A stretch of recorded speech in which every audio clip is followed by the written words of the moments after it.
What's up guys? So hari ni kita nak buat creamy tom yum pasta. Rasa dia sangatlah sedap. Okay, first korang didihkan air and letakkan garam. Lepas tu rebuskan pasta macam biasalah. Okay, next kita tumis 1 biji bawang merah dengan 5 ulas bawang putih. And then baru masukkan udang. Udang tu dia bagi rasa tom yum tu lagi sedap lah. Lepas tu kita guna 1 sudu paste tom yum, mana-mana brand pun tak kisah kat supermarket tu.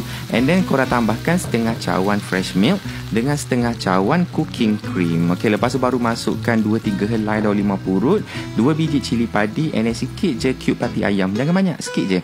Okay, and then kita masukkan setengah sudu kecil gula untuk balancekan rasa masin paste tom yum tu lah. Kacau-kacau baru korang masukkan pasta yang dah direbus tadi tu. And then nak lagi kick, kita letakkan chili flakes ke atas. And then last kali barulah letak tomato. Kacau-kacau, siap lah kita punya pasta ni.